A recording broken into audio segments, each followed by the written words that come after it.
Clip number 786۔ اس clip میں آپ قرآن پاک کی سورہ مریم کی آیت نمبر 52 سے 54 تک کی تلاوت، ترجمہ اور تفسیر قرآن صراط الجنان سماعت فرمائیں گے۔ بسم اللہ الرحمن الرحیم۔ ترجمہ: اللہ کے نام سے شروع جو نہایت مہربان رحمت والا ہے۔ وَنَادَيْنَاهُ مِن جَانِبِ الطُّورِ الْأَيْمَنِ وَقَرَّبْنَاهُ نَجِيًّا۔ ترجمہ: اور ہم نے اسے طور کی دائیں جانب سے پکارا اور ہم نے اسے اپنا راز کہنے کے لیے مقرب بنایا۔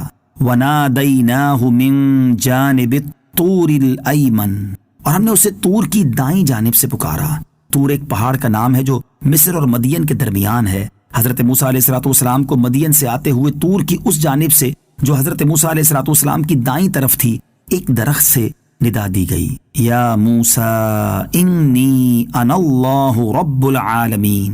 ترجمہ: اے موسیٰ میں ہی اللہ ہوں، تمام جہانوں کا پالنے والا۔ اس کے بعد اللہ تعالیٰ نے حضرت موسیٰ علیہ السلام سے بلا واسطہ کلام فرمایا اور آپ علیہ السلام کلیم اللہ کے شرف سے نوازے گئے۔ آپ علیہ السلام کو مرتبہ قرب عطا فرمایا گیا، حجاب اٹھا دیے گئے، یہاں تک کہ آپ نے کلموں کے چلنے کی آواز سنی اور آپ علیہ السلام کی قدر و منزلت بلند کی گئی۔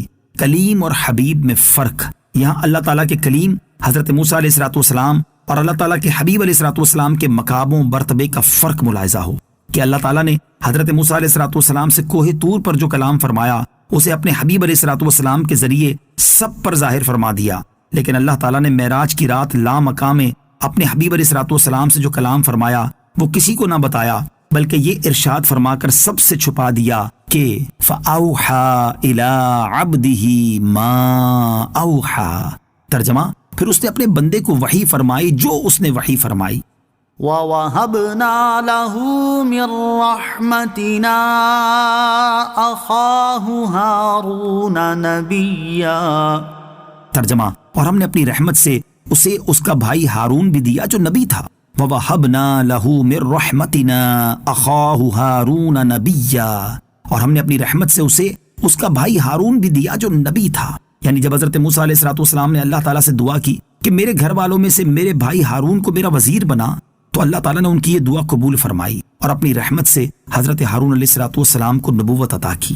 آیت وَوَهَبْنَا لَهُ مِن رَّحْمَتِنَا سے حاصل ہونے والی معلومات، اس آیت سے دو باتیں معلوم ہوئیں۔ نمبر ایک، نبوت کسبی نہیں، یعنی اپنی کوشش سے کسی کو نبوت نہیں مل سکتی، بلکہ اللہ تعالیٰ کے فضل اور اس کی رحمت سے جسے اللہ تعالیٰ چاہے صرف اسے ملتی ہے۔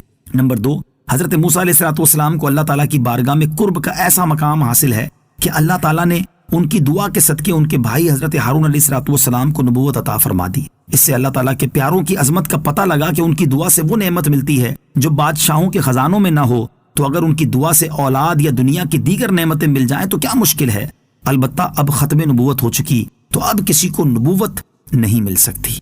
وَاذْكُرْ فِي الْكِتَابِ إِسْمَاعِيلَ إِنَّهُ كَانَ صَادِقَ الْوَعْدِ وَكَانَ رَسُولًا نَبِيًّا۔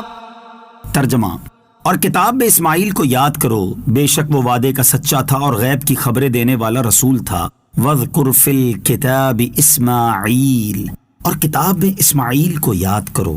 حضرت اسماعیل علیہ السلام حضرت ابراہیم علیہ السلام کے فرزند ہیں اور سید المرسلین علیہ السلام آپ علیہ السلام کی اولاد سے ہیں۔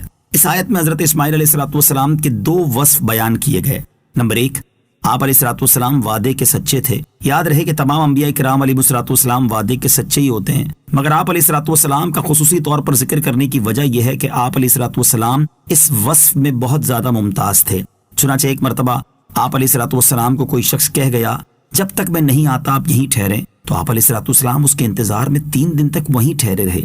اسی طرح جب حضرت ابراہیم علیہ السلام آپ کو اللہ تعالیٰ کے حکم سے ذبح کرنے لگے تو ذبح کے وقت آپ علیہ السلام نے صبر کرنے کا وعدہ فرمایا تھا۔ اس وعدے کو جس شان سے پورا فرمایا اس کی مثال نہیں ملتی۔ نمبر 2، آپ علیہ السلام غیب کی خبریں دینے والے رسول تھے۔ آپ علیہ السلام کو رسول اور نبی فرمایا گیا ہے۔ اس میں بنی اسرائیل کے ان لوگوں کی تردید کرنا مقصود تھا جو یہ سمجھتے تھے کہ نبوت صرف حضرت اسحاق علیہ السلام کے لیے ہے اور حضرت اسماعیل علیہ السلام نبی نہیں ہیں۔ رسول اکرم علیہ السلام کی وعدہ وفائی۔ اوپر بیان ہوا کہ حضرت اسماعیل کسی جگہ پر 3 دن تک ایک شخص کے انتظار میں ٹھہرے رہے۔ اسی طرح کا ایک واقعہ سید المرسلین صلی اللہ تعالی علیہ وسلم کے بارے میں بھی احادیث کی کتابوں میں موجود ہے۔ چنانچہ حضرت عبداللہ بن ابو الحمصہ رضی اللہ تعالیٰ عنہ فرماتے ہیں، بعثت سے پہلے میں نے نبی کریم علیہ الصلوۃ والسلام سے کوئی چیز خریدی اور اس کی کچھ قیمت میری طرف باقی رہ گئی تھی۔ میں نے وعدہ کیا کہ اسی جگہ لا کر دیتا ہوں۔ میں بھول گیا اور 3 دن کے بعد یاد آیا۔ میں گیا تو آپ علیہ الصلوۃ والسلام اسی جگہ موجود تھے۔ ارشاد فرمایا، اے نوجوان، تو نے مجھے تکلیف دی ہے، میں 3 دن سے یہاں تمہارا انتظار کر رہا ہوں۔